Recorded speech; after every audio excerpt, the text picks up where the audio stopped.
Welcome back. Thank you for clicking onto Coffee Break with Police Experts for Police Magazine. I'm Doug Wyllie, here at ILETA 2023 in St. Louis, Missouri. I'm here with my very good friend, Tim Barfield.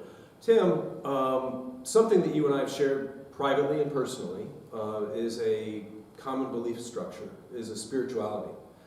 It's not something that either you or I think, I'll speak for myself, I don't go out and talk about it in public a whole lot.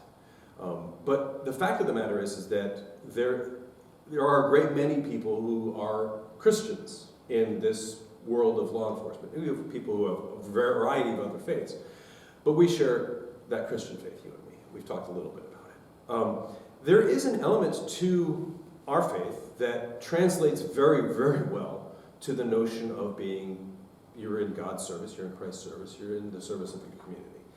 And because that translates well from a personal perspective for many people, it has, at times, become part of their professional persona, right? There is, however, of course, concern about separation of church and state. The law enforcement agency is essentially the most visible piece of the state for many people.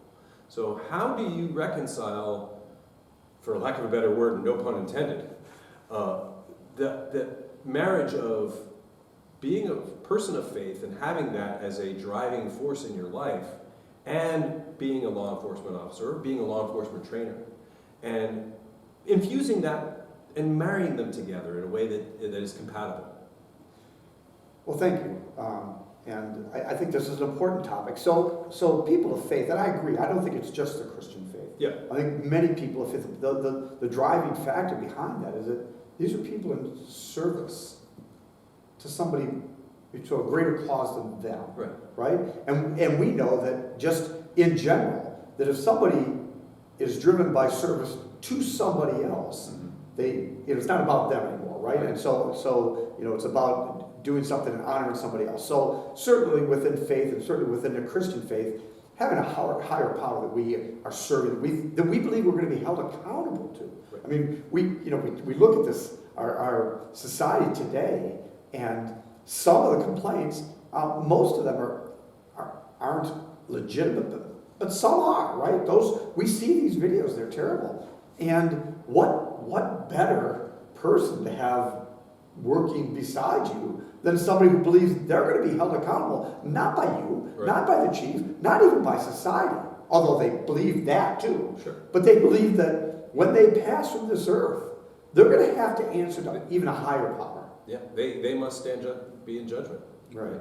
So I think that because that has such an impact on individuals' purpose and life's mission and the way in which they live their lives and do their professional work, as an individual, there's that piece. But also, how do you then kind of take that and make it part of the training, essentially, of an officer? How do you mingle the two together, or can you? Well, I do think you can. I think you can. It depends on how you present it, and sometimes it depends on your audience. I mean, there was a conference in Indiana every year called Breaching the Barricade, and it's an explicitly Christian conference on leadership. Now, they talk about police and policing things. They talk about leadership as a very important topic, but they come at it from an explicitly Christian perspective, and those that want to attend that. And they're fed both spiritually and then, of course, by all the other things that are so important. So I think you can tie those together. And one of the problems that we have today is that there's so many people that they talk about the separation of church and state. It's a concept that doesn't exist in our government documents. It just does not. Right. And I don't know how you can ask somebody either that's a believer. How do you ask them to well, put your faith aside. It's part and parcel of who they are. Right. It's probably, in most cases, probably what makes them a great officer.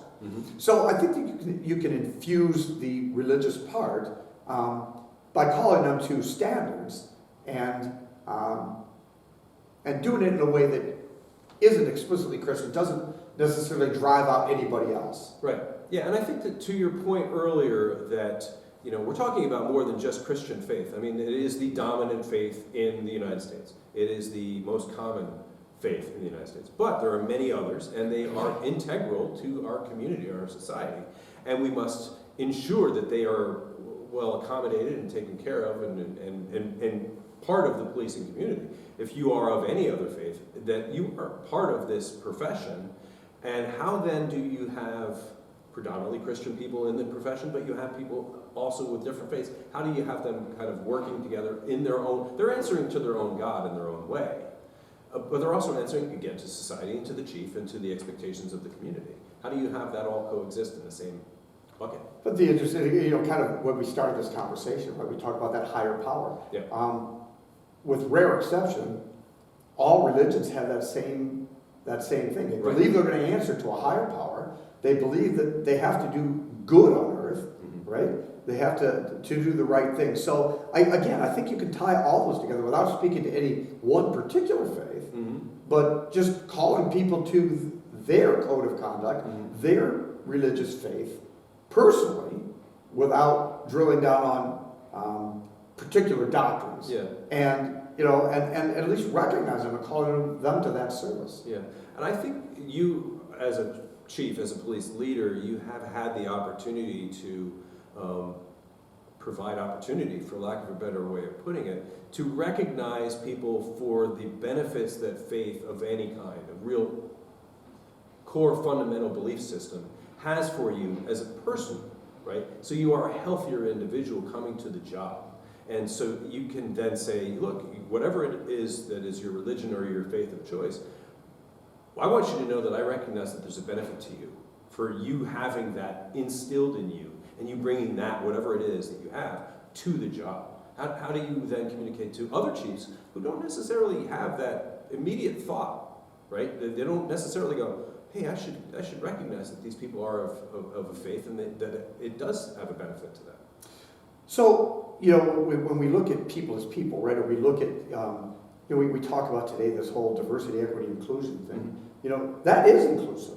That is including this whole person, right? Because that person is not just they put on a uniform and today, during that time, they're just a policeman, right? Because even law enforcement, generally in this culture, it's all encompassing, It becomes part of your whole personality. So tying it back in and explaining, for example, a chief or some other body that wants to understand what value that person can have, because you want somebody to be obedient to the chief to do the right thing.